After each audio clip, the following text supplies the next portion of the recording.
My story of loss starts probably when I found myself single again at the age of 29.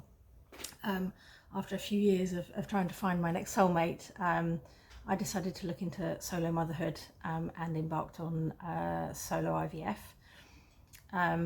When I started doing the testing, I was diagnosed with stage 4 endometriosis, and I had to have quite extensive surgery. I then waited to heal and then started my first round, and I was lucky enough to get pregnant straight away. Unfortunately, I lost that baby very early on, but at the time I felt, although I was devastated, I felt hopeful. I knew that losses happened, and I thought, next time my body would know what it was doing. My next round of IVF failed completely, and the clinic then told me that I would never carry my own child with no further testing. And I was devastated. Suddenly, my view about that first miscarriage changed completely. It had been my only child, and it just became such a huge loss. And at the time, no one really acknowledged that as a grief, and I felt just like it wasn't warranted, that amount of sadness. At the time, I had actually just met somebody, and even though I'd been told I would never carry to term, we went ahead and started trying, and I actually got pregnant very quickly. And that pregnancy went beyond where I'd been with my first baby, and I thought, this one is bound to happen. It's not happened through IVF. It's a natural pregnancy. It's going to happen. And then suddenly I started spotting. I went to A&E where the first doctor I'd seen wrote abortion on the screen, and you can't unsee that word. And she obviously saw my face and said, I don't know for sure, but I had to write something. I was then sent to the early pregnancy unit for a scan, and they confirmed there was no heartbeat. And yeah, the floor opened. I was devastated. But again, the hope kind of comes back, and we actually got pregnant really quickly afterwards.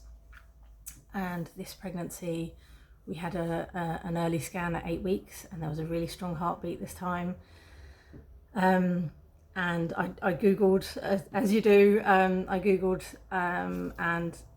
a strong heartbeat at 8 weeks is an indication that there's, I think, only a 5% chance of loss, which felt, so insignificant that no one is that unlucky.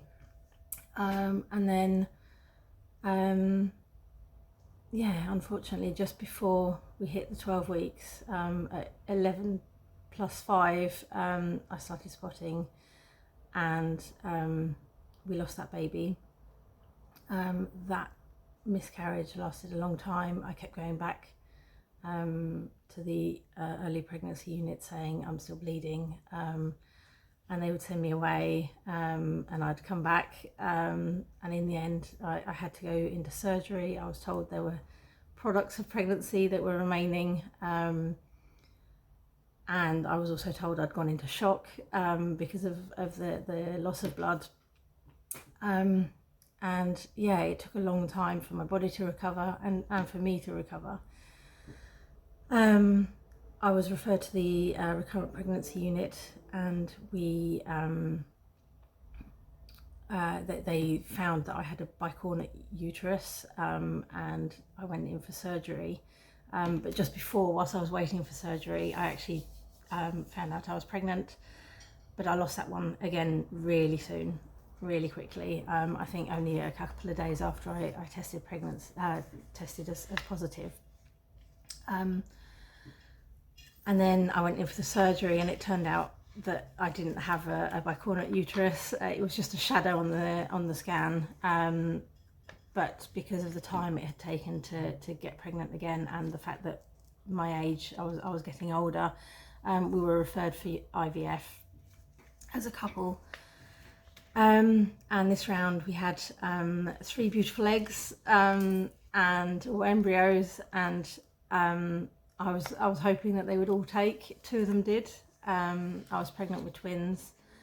Very quickly it went down to only 1 heartbeat, and I'd foolishly believed that this was our immediate family, and I was wanting to surprise people, so I hadn't told them it was twins. I just said I was pregnant. So then I had to try and hide the fact that I was devastated to have lost one, whilst also remaining pregnant and wanting to feel positive for that baby, so that it would have just positive vibes. But then we ended up losing that one as well. And then the clinic, the fertility clinic, were basically unwilling to go forwards with any donor eggs. They basically told me I would lose every pregnancy. Meanwhile, the recurrent pregnancy clinic had found nothing. They could tell me nothing. They said it may be an autoimmune response, but they didn't suggest anything or any treatment. In hindsight now, I wish I'd kind of taken that further. I think you put your trust in the specialists. You know, this was a recurrent pregnancy unit. They should know. They should tell you what is the art of the possible.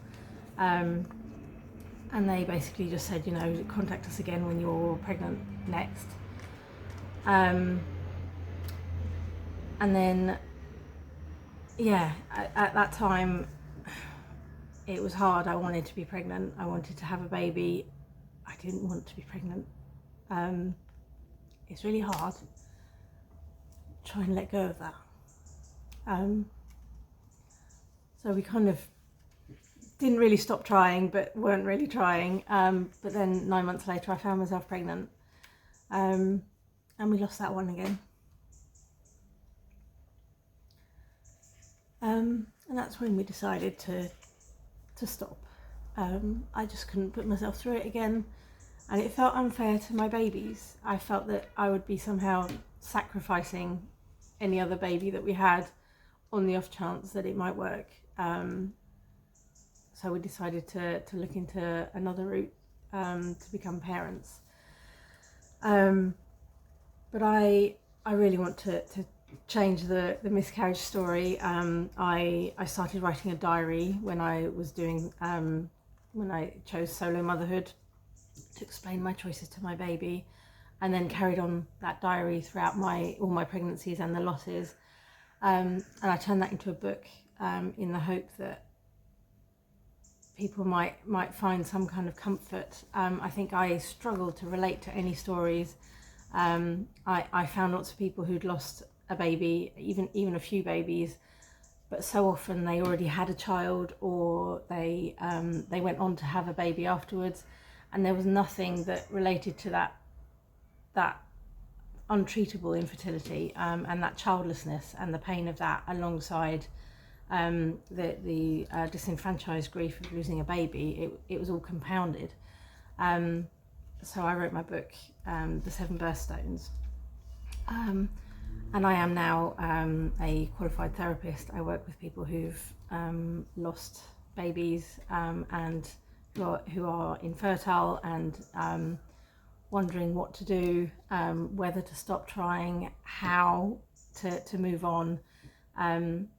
It's, I think, a huge gap in terms of a grief that isn't recognised. Yeah, that's my story.